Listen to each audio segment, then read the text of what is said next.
Welcome back everyone once again to another truck request video. Today is the Voron Grad, and this is by our choosing here from the last video. We all voted for the Voron Grad. It was a close race between this and another vehicle, but I've seen this comment on the Voron Grad ever since we first started this series. I've seen people nominating this and also upvoting it. I have been one that has been upvoting it as well. I upvote a lot of your comments, to be quite honest, so I'm actively participating. I'm definitely part of this community.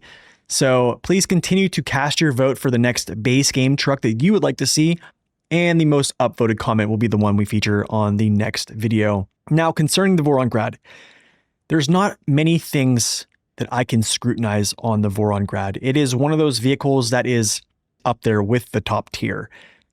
I've browsed over recently before I started this video my old reviews, my old tier list. I went through the files, looked at its collision mesh, looked at its center of gravities, and I caught myself saying, wow, this is impressive. And it's really just one of my favorite Vorons in the game. I think it is my favorite.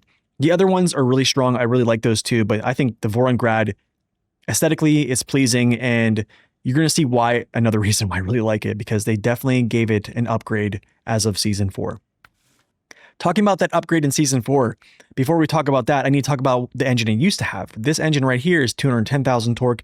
It was shared with the Azov 64131, 5319, and then also the Warthog that came out in Season 1. At 8.5 consumption, it was a good engine. As you can see, it has S power to weight, even with a mini crane on the back. I mean, this mini crane right here doesn't weigh as much as the US crane, but still, S power to weight is still pretty good. So it didn't actually need more power. But in Season 4, they gave it more power. And with more power came better efficiency. This is a very rare thing that happens in the game. It doesn't happen a lot, but usually when you increase power, you're trading efficiency. Well, the Voron Grad now has best-in-class power at 235,000 torque with a consumption of 8.2.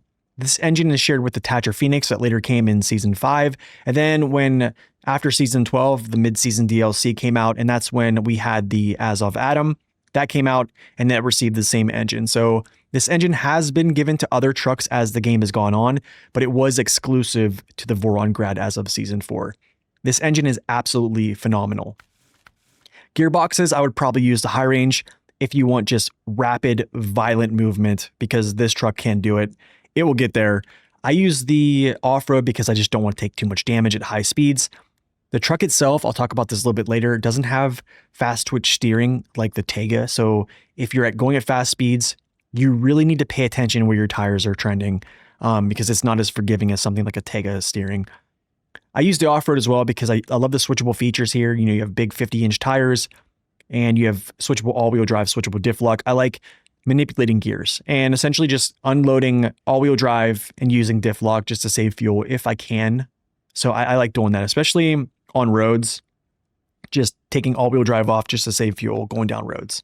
Fine tune, I probably wouldn't use this. I talk about this all the time.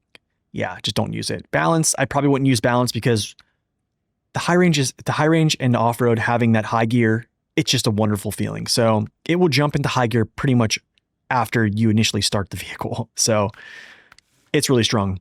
Another good thing about the Voron is it doesn't need a raised suspension to have 50-inch tires. This is a good thing for newer players starting out in Tamir.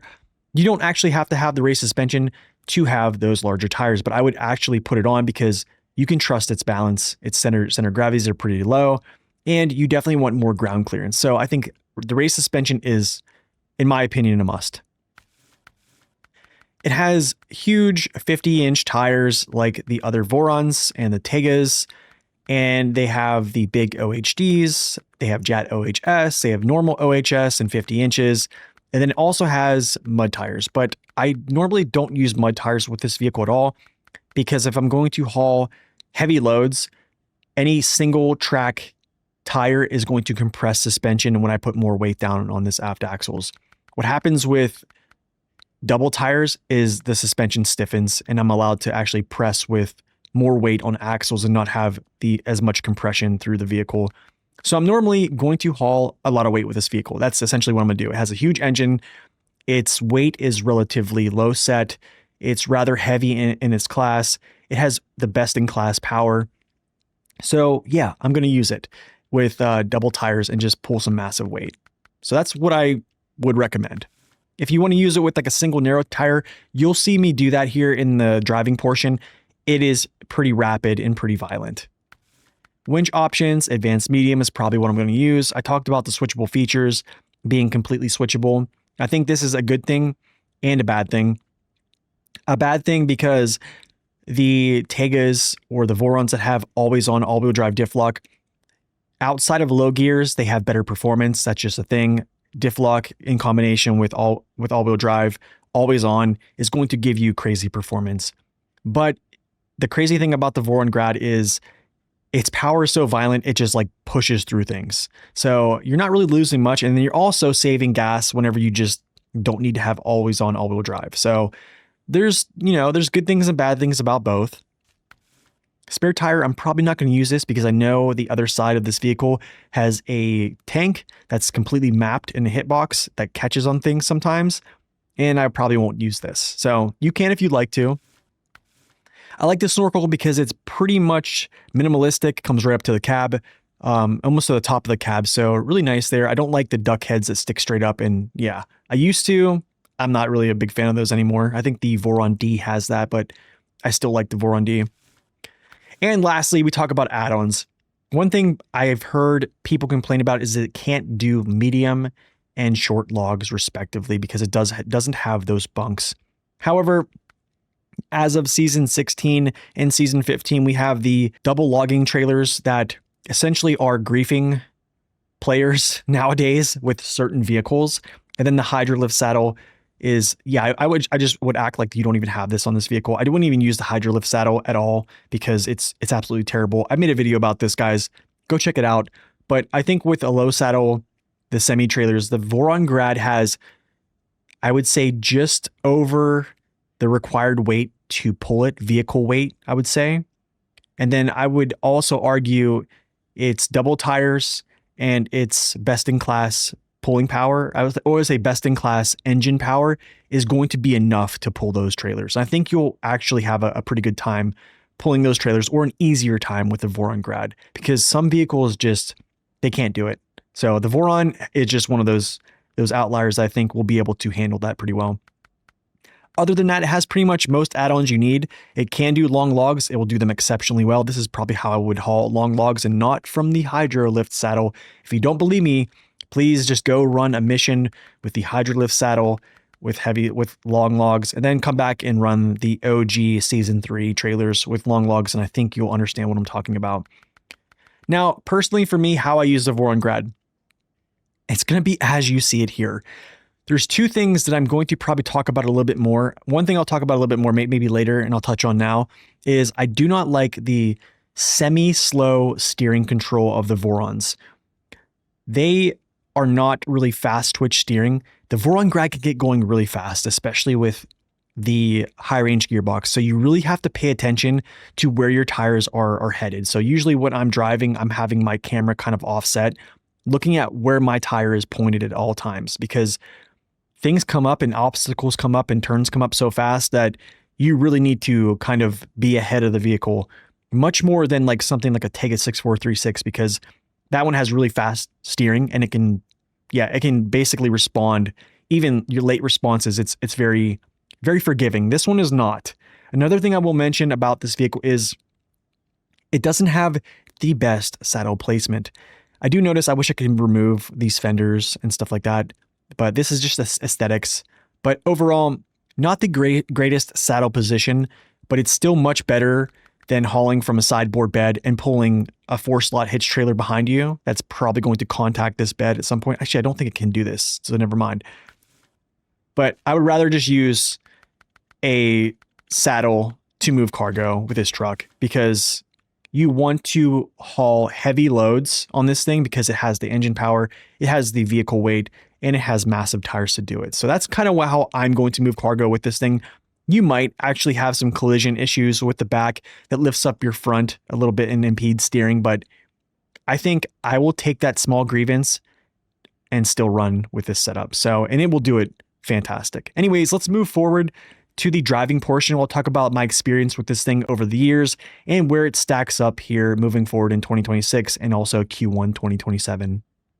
Looking back on my time with the Voron Grad starting out as a new player, I really didn't have much experience for it. Honestly, the Tega 6436 and the Azov 64131 hype was just too much for me that I didn't necessarily look otherwise. So I did notice that there was these 3 Voron trucks in the garage or in the store.